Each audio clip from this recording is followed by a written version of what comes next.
A woman went to a pet shop and spotted a large, beautiful parrot with a sign on its cage that said $50. "Why so cheap?" she asked. The shop owner replied, "Well, this parrot used to live in a place where the conversations weren't exactly family-friendly. Sometimes it says things it probably shouldn't." The woman laughed and decided to buy it anyway. She brought it home, set up the cage in the living room, and waited to see what it would say. The parrot looked around and said, "New house, new lady." Amused, she thought, "That's not too bad." A little later, her two teenage daughters came home. The parrot looked at them and said, "New house, new lady, new girls." They all laughed. Then her husband, Keith, walked in from work. The parrot took one look at him and said, "Hi, Keith." After a wonderful holiday in Switzerland, a woman found herself with a classic traveler's dilemma. She had purchased an incredibly expensive electronic device that was far over the customs allowance. The prospect of losing it to import fees was a frustrating end to a perfect trip. As she settled into her seat on the flight home, she noticed her neighbor was a kindly, gentle-faced priest. An idea, both brilliant and brazen, began to form in her mind. Striking up a friendly conversation, she soon leaned in and confided in him. She explained her predicament with the pricey device, carefully omitting its exact purpose. She appealed to his generous nature, suggesting that if he were to carry it under his robe, his respectable appearance would surely deter any customs officer from a search. The priest, though taken aback, was a man of compassion. He agreed to help, but with one firm condition: he would not tell a lie. The woman was delighted, assuring him that no dishonesty would be necessary. She was confident his mere presence was enough. As they approached the customs desk, her plan seemed to be working perfectly. The officer greeted the priest with the deference he was accustomed to and asked the standard question. The priest's reply was calm and measured. "From my head down to my waist, I have nothing to declare," he stated truthfully. Puzzled, the officer naturally pressed further. "And from your waist down?" he inquired. The priest, with an utterly serene and innocent expression, delivered the punchline. "Well, there is a device designed for a woman's personal use," he explained. "And I must confess, it has never been used." The customs officer, flushing a deep red and wanting to end the deeply awkward conversation immediately, waved the priest through without another word. The woman's clever plan had worked, proving that sometimes the most effective strategy is simply telling the absolute truth. After a chilly morning ride, Bob and Mary pulled into a roadside diner with a neon sign that flickered like it hadn't paid its electric bill since the 80s. They sat down in a red vinyl booth that squeaked every time Mary shifted. A waitress in pink sneakers walked over with a pot of coffee. "Morning, folks. How do you like your eggs?" she asked. Bob puffed out his chest like he was ordering at a biker rally. "Like my Harley, hard, fast, and loud." The waitress raised an eyebrow. "So, scrambled?" Mary didn't even look up from her menu. "And a little greasy, just like him." Bob glared. "Careful, Mary. I've still got the keys." She took a slow sip of her coffee. "Yeah, but I've got the Wi-Fi password. Let's see which one you actually need more." The waitress chuckled and jotted it down.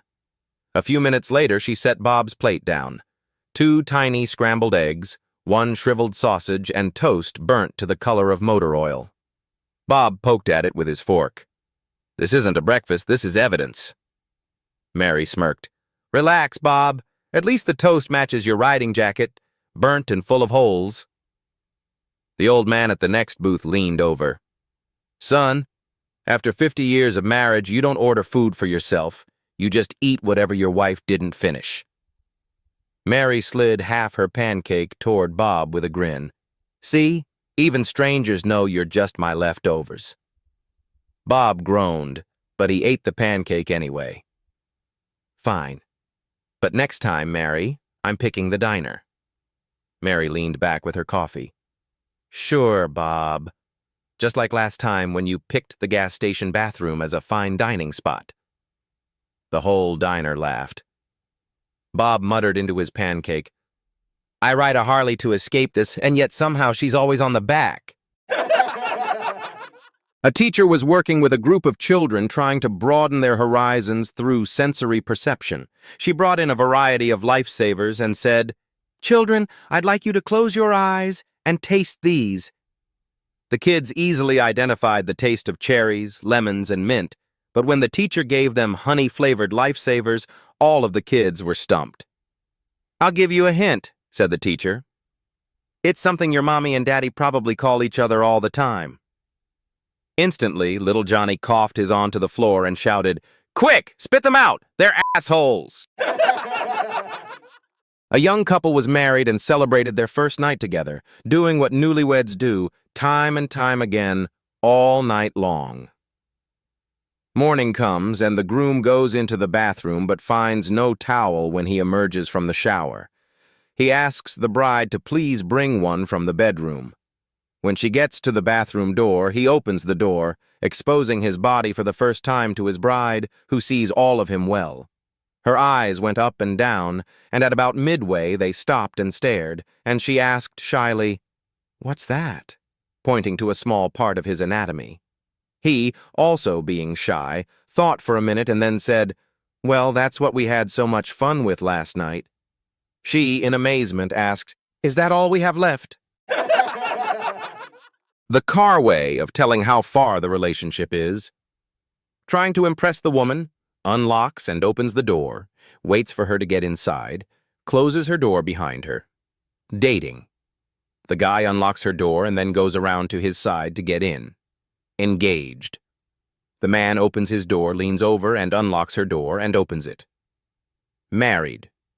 The man gets into the driver's seat, unlocks the doors and says, "Aren't you getting in?" A young woman was preparing for her wedding.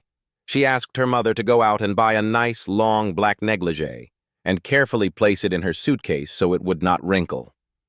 Well, Mom forgot until the last minute, so she dashed out and could only find a short pink nightie. She bought it and threw it into the suitcase. After the wedding, the bride and groom enter their hotel room. The groom was a little self-conscious, so he asked his new bride to change in the bathroom and promised not to peek while he got ready for bed. While she was in the bathroom, the bride opened her suitcase and saw the negligee her mother had thrown in there. She exclaimed, "Oh no, it's short, pink, and wrinkled." Then her groom cried out, "I told you not to peek." A man was driving his motor caravan when he saw the flash of a traffic camera. He figured that his picture had been taken for exceeding the limit, even though he knew that he was not speeding. Just to be sure, he went around the block and passed the same spot, driving even more slowly, but again the camera flashed. Now he began to think that this was quite funny, so he drove even slower as he passed the area again, but the traffic camera again flashed. He tried a fourth time with the same result. He did this a fifth time, and was now laughing when the camera flashed as he rolled past, this time at a snail's pace. 2 weeks later, he got 5 tickets in the mail for driving without a seatbelt. John was sitting outside his local pub one day, enjoying a quiet pint and generally feeling good about himself, when a nun suddenly appeared at his table and started decrying the evils of drink. "You should be ashamed of yourself, young man. Drinking is a sin. Alcohol is the blood of the devil." Now, John gets pretty annoyed about this and goes on the offensive. "How do you know this, sister?" "My Mother Superior told me so." "But have you ever had a drink yourself? How can you be sure that what you are saying is right?" "Don't be ridiculous. Of course I have never taken alcohol myself." "Then let me buy you a drink. If you still believe afterwards that it is evil, I will give up drink for life." "How could I, a nun, sit outside this public house drinking?" "I'll get the barman to put it in a teacup for you, then no one will ever know." The nun reluctantly agrees, so John goes inside to the bar. "Another pint for me and a triple vodka on the rocks." Then he lowers his voice and says to the barman, "And could you put the vodka in a teacup?" The barman replies, "Oh, it's that nun again, is it?" An elderly man in town had owned a large farm for several years. He had a large pond in the back. It was properly shaped for swimming, so he fixed it up nice with picnic tables, horseshoe courts, and some orange and lime trees. One evening, the old farmer decided to go down to the pond, as he hadn't been there for a while, and look it over. He grabbed a 5-gallon bucket to bring back some fruit. As he neared the pond, he heard voices shouting and laughing with glee. As he came closer, he saw it was a bunch of young women skinny dipping in his pond. He made the women aware of his presence, and they all went to the deep end. One of the women shouted to him, "We're not coming out until you leave!" The old man frowned. "I didn't come down here to watch you ladies swim naked or make you get out of the pond naked." Holding the bucket up, he said, "I'm here to feed the alligator." Some old men can still think fast. One day, the wife comes home with a spectacular diamond ring. "Where did you get that ring?" her husband asks. "Well," she replies, "my boss and I played the lottery and we won, so I bought it with my share of the winnings." A week later, his wife comes home with a long, shiny fur coat. "Where did you get that coat?" her husband asks. She replies, "My boss and I played the lottery and we won again, so I bought it with my share of the winnings." Another week later, his wife comes home, driving a flaming red Ferrari. You guessed it, her share of the lottery winnings. That night, the wife asks her husband to run her a nice warm bath while she gets undressed.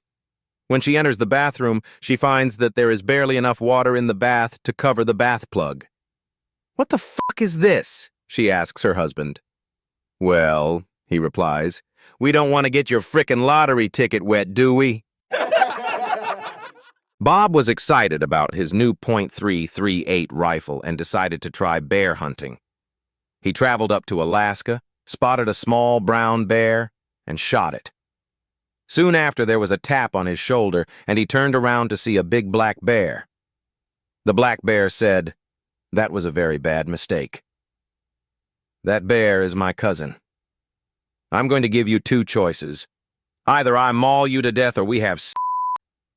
After considering briefly, Bob decided to accept the latter alternative. So the black bear had his way with Bob. Even though he felt sore for 2 weeks, Bob soon recovered and vowed revenge. He headed out on another trip to Alaska, where he found the black bear and shot it dead. Right after, there was another tap on his shoulder. This time, a huge grizzly bear stood right next to him. The grizzly said, "That was a big mistake, Bob. That bear was my cousin, and you've got two choices. Either I maul you to death or we have rough sex." Again, Bob thought it was better to cooperate with the grizzly bear than be mauled to death. So the grizzly had his way with Bob. Although he survived, it took several months before Bob fully recovered. Now Bob was completely outraged, so he headed back to Alaska and managed to track down the grizzly bear and shot it. He felt sweet revenge, but then moments later there was a tap on his shoulder. He turned around to find a giant polar bear standing there. The polar bear looked at him and said, "Admit it, Bob. You don't come here just for the hunting, do you?" Two old guys, Walt and Ray, were sitting in the park talking when the subject turned to getting older. Ray said, "Women have all the luck when it comes to getting older." "What do you mean?" asked Walt.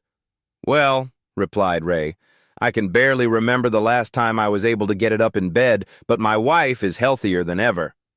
"I don't understand," Walt said. "Years ago, when we were younger, almost every night before bed she would get these terrible headaches. Now that we are older, she hasn't had a headache in years." A man phones his wife and asks her, "Honey, I've been asked to go fishing in China with my boss for a week. This is a good opportunity for me to get the promotion. So could you please pack enough clothes for a week and set out my rod and fishing box?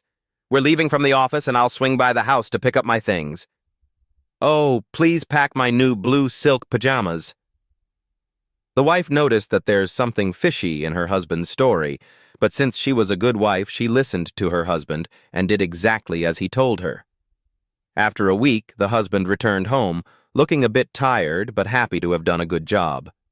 The wife immediately started asking about the weekend, how it was, if he'd caught any fish, and so on. The husband said, "Yes, lots of salmon, bluegill, and a few swordfish. But why didn't you pack my blue silk pajamas?" To which the wife responded, "I did. They're in your fishing box." There was an elderly couple who, in their old age, noticed that they were getting a lot more forgetful, so they decided to go to the doctor. The doctor told them that they should start writing things down so they don't forget. They went home and the old lady told her husband to get her a bowl of ice cream. "You might want to write it down," she said. The husband said, "No, I can remember that you want a bowl of ice cream." She then told her husband she wanted a bowl of ice cream with whipped cream. "Write it down," she told him.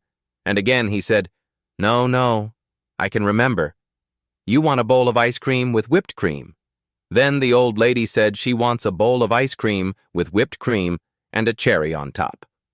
"Write it down," she told her husband. And again he said, "No, I got it.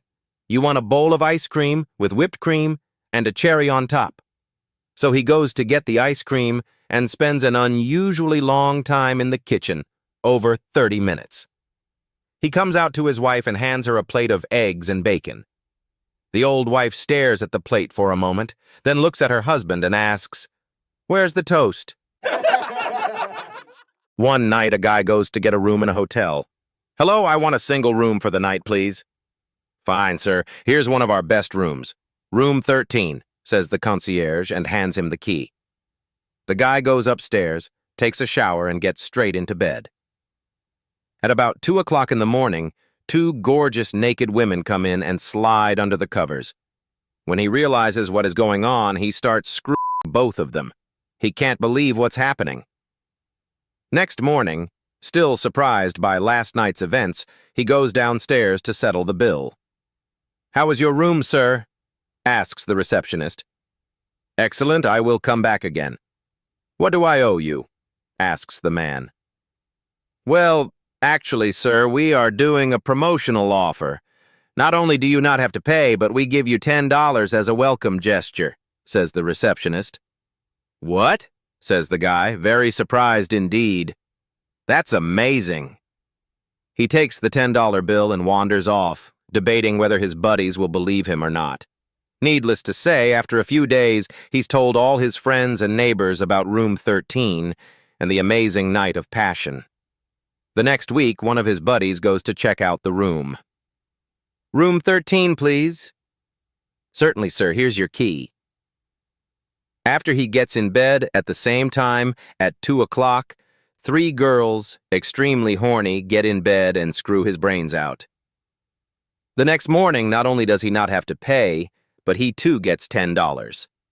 After a month, everyone knows this hotel and especially Room 13. Everyone that stays in Room 13 gets the same treatment, a good screw and $10. After a few weeks, the story reaches an archbishop. The archbishop decides to check the story out for himself. He visits the hotel and asks for Room 13. He gets the keys and goes upstairs. After a couple of drinks, he gets in bed waiting patiently for the naked girls to appear. Indeed, at about 2 o'clock in the morning, 2 naked ladies come to bed. They are as homey and wild as all the stories the archbishop has heard. The archbishop gets his pecker out and screws the both of them all night long. This is the night of his life. Next morning, he goes to reception, and when he asks how much the bill is, the receptionist says, "Nothing to pay, sir." "Actually, we are doing an introductory offer. Here's $50 as a welcome gesture." Curious, the archbishop asks the receptionist, "Well, that's strange. Everyone else who comes here gets $10. Why do I get $50? "Well, sir," says the receptionist, "this is the first time we've filmed a porn movie with an archbishop in it." A mom takes her daughter to the doctor.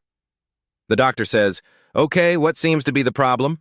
The mother says, "It's my daughter, Susie. She keeps getting these cravings, she's putting on weight, and is sick most mornings."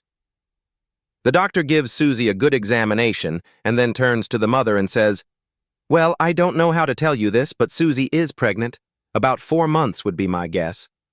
The mother says, "Pregnant? She can't be. She has never ever been left alone with a man. Have you, Susie? Susie says, "No, Mom, I've never even kissed a man." The doctor walks over to the window and just stares out of it. A few moments later, the mother says, "Is there something wrong out there, doctor?" The doctor replies, "No, not really. It's just that the last time something like this happened, a star appeared in the east and 3 wise men came over the hill. I'll be damned if I'm going to miss it this time." A man walks into a bar and orders a whiskey. When the barman serves it up, he takes it out to the bench in front of the bar to drink it. As he's enjoying his drink, a nun walks by and glares at him sourly. "How can you pollute your soul with the devil's drink like that?" she asks. The man shrugs. "It's not the devil, it's just whiskey." "But it's sinful and wicked." "How do you know it's so bad, then? Have you ever tasted whiskey?" "Of course not. My sisters and Mother Superior told me how evil drink is." "But how do they know? Have they ever had a drink?" They go back and forth like this for a while before, at last, the nun relents. "Well, I suppose that if I were to try a sip of whiskey, I would better understand how it corrupts the soul. But it wouldn't do for any of my sisters to come by here and see me drinking. Could you order me one in a teacup?" The man agrees this is fair and walks inside to the barman. "2 whiskeys, but put one in a teacup, please." The barman slams his hand down on the bar and shouts, "Is that damn nun here again?" After 60 years, a rabbi decides to retire. Taking the box of foreskins he has collected over the years of doing circumcisions, he goes to a leather goods manufacturer and says to the man, "Can you do anything with these?" The man says, "No problem, come back in 2 weeks." After 2 weeks, the rabbi returns to the shop and is presented with a wallet. In total dismay, he says to the craftsman, "After 60 years, the best you can do is a wallet?" The man replies, "Don't worry, just rub it a few times and it will grow into a suitcase." A man died and was met at the pearly gates of heaven by St. Peter himself. St. Peter says to him, "Before go, I must tell you, we've looked over your life and noticed that you didn't really do anything particularly good or bad. We're not sure what to do with you. Can you tell us anything good that you did to help us make the decision to give you entry into heaven?" The newly arrived soul thought for a moment and said, "Yeah. Once I was driving home and noticed a little old lady who was being harassed by a group of thugs in an alleyway. So I pulled over and went up to the leader of the thugs. He was a big, muscular guy with a ring pierced through his lip. Well, I tore the ring out of his lip and told him he and his gang had better stop bothering this lady or they would have to deal with me." St. Peter's eyes grew large and he looked impressed. "Wow, that's amazing," he said. "When did this happen?" "About 3 minutes ago," said the man.